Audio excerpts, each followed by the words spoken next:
this time, we want to step away from politics and policy to examine the very heart of leadership. Whether in government, the workplace, religious institutions, or our communities, the call for empathetic leadership has never been louder. In a world grappling with economic uncertainty, mental health challenges, conflict, and digital disconnection, the leaders who will define the future aren't just those with the loudest voices or boldest strategies, but those with the deepest compassion. Empathy is not weakness. It is power refined by understanding. It's what allows leaders to listen, to connect, to serve, and to guide people through seasons of both triumph and turmoil. And so our guest today lives this truth every day. Joining us is Pastor Charles Kpandei. He is the head pastor of the Redeemed Christian Church of God, West Family Parish. He's not only a spiritual leader, by the way, he's also a mentor, a counselor, and guide for many navigating the complexities of leadership, purpose, and emotional resilience. Sir, thank you so much for joining us. We appreciate you for coming on to the program this morning. Thank you very much. Good morning. Let's just get started, shall we? And I would just start by asking about the foundation. At the very foundation, how do you personally define empathetic leadership, and why is it so important in today's context? Well, for us, empathy, as you're talking of empathetic leadership, it starts with empathy. Empathy simply talks about you feeling for other people, putting yourself in the place of other people.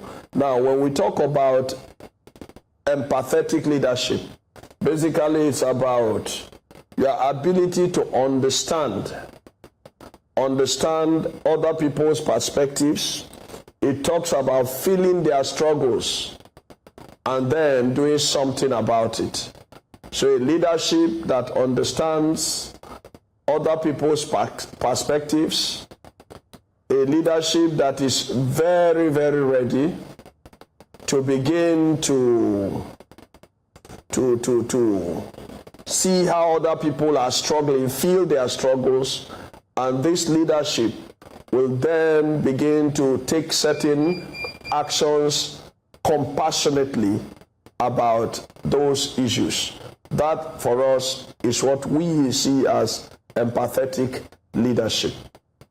Now, in both secular and spiritual spheres, leadership often demands tough decisions and discipline as well. So how can empathy coexist with authority?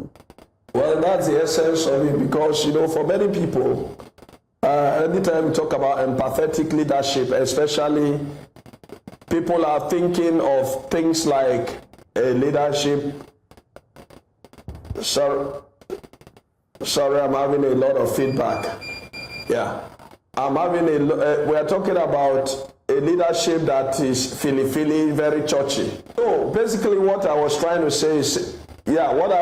say based on your question was that many people think that that once you talk about empathy, it is something that is fili-fili. You cannot take tough decisions. It is about weakness. It is about sentiments.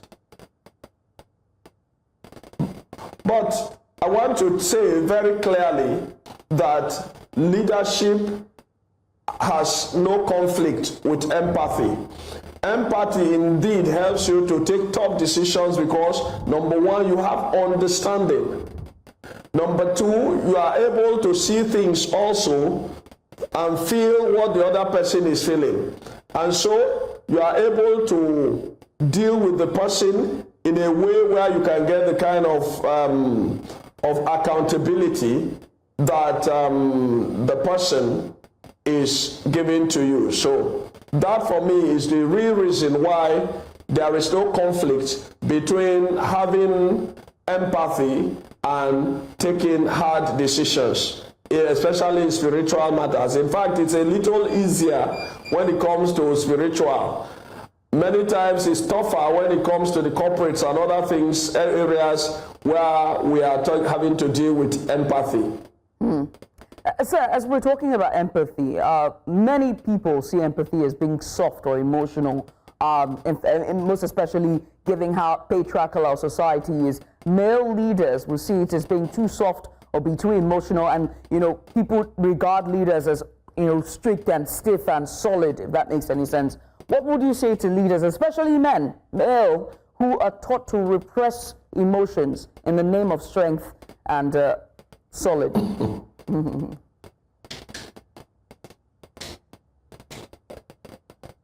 Well, that's one of the misconceptions, that, leadership is about toughness, about strength, but one of the key things that have become very clear is that when you are empathetic, you are able to get more from the person, you are able to have the kind of information that helps you to take better quality decisions. And I want to say it's not just about men. It's simply that generally the impression had been that once you call somebody a leader, he has to be tough. But today we are getting to know that actual good leadership is an empathetic leadership. I do wish that some of you were part of a conference which we just ended yesterday, where these matters were well laid out, that in whatever sphere you are, whether it's in the home leadership, whether it's leadership in church, or whether leadership in the corporates or in business, or even importantly, leadership in public service, that you give better quality leadership, number one, when you are ready and able to understand the other person's perspective. Whether it's a child, what's the perspective? Why is this person doing what he or she is doing? Then you put yourself in the position, you'll be able to catch the emotion. And then with that, you are able to take action that the person can relate to. And the person is influenced better because you have taken his or her own perspective into consideration. So for fathers, you can still get the best without being tough. Yeah. From your experience, your ministry means that you have walked with people from different walks of life. You have also served them and sort of counseled them, and also been a listening ear, whether it's business owners, students, parents, or even civil servants, right? And so in your experience, how does empathetic leadership affect community building and leading, and also healing as well? Most importantly, healing and growth.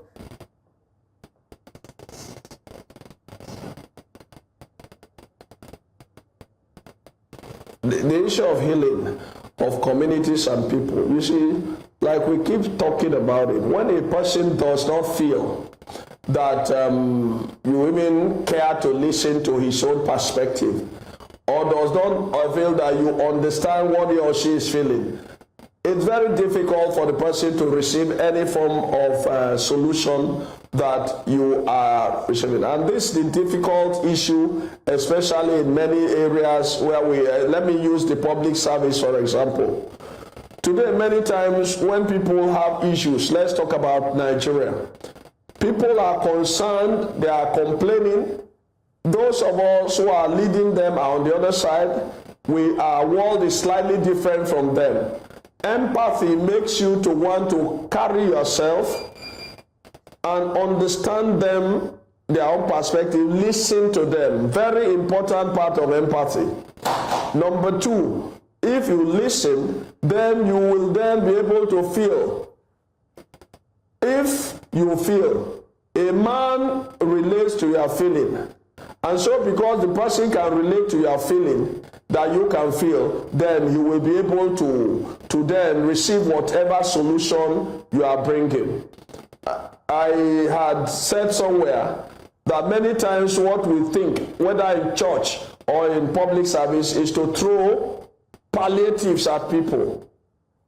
And palliatives for the person is just something that he takes, but he doesn't feel you understand him. So he might take it, but it doesn't help him much. But if we spend a little bit more time trying to get into where the persons are, feel the thing, how are they really feeling? This man who is crying, why is he saying? He may sound foolish, but listen to him.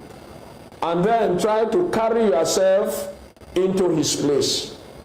whatever solution you are going to give there is going to be more useful, and in fact brings him healing better than anything you throw at him. So I believe healing comes better with empathy. As we wrap up this conversation, at this point, I do have to ask, how can the current leaders, whether in politics or business or just community leading, how can they cultivate empathy? You know, how can they start to imbibe that in their leadership?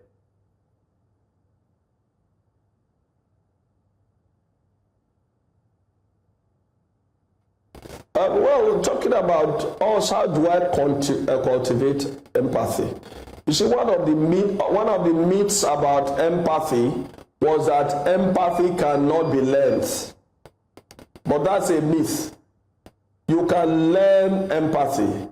It starts with a consciousness to understand that we are not achieving much without empathy. And this is always the challenge many leaders are having. Whether I have a background in banking, and in very high performance driven places, it was always assumed that, well, if you decide to be empathetic, that it will make you not to get the kind of speedy results, you cannot take decisions and all that. But we have seen that those organizations and in those little places where you begin to, first of all, allow the people to speak, allow them to understand that you know what they are going about, and get into their life a little bit, then they do better. Now, in corporates, one of the things we need to do is to go beyond the work and begin to think about the person. For example, a staff does not come to work. Why do you not first want to know what he's going through? That may look like time wasting, but definitely, if you get to know and empathize with him, it's very likely you can then know how to deal with that problem you have. So I say the main thing is a decision to start to learn, to first acknowledge that there is value in being empathetic.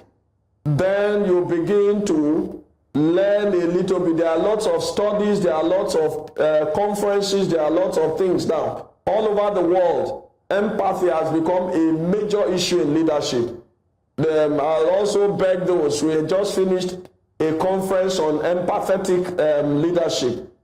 Go to the YouTube, go to Lagos Leadership Conference, and I'm sure you can learn a lot more things, because we had good speakers who spoke about how you can become an empathetic leader.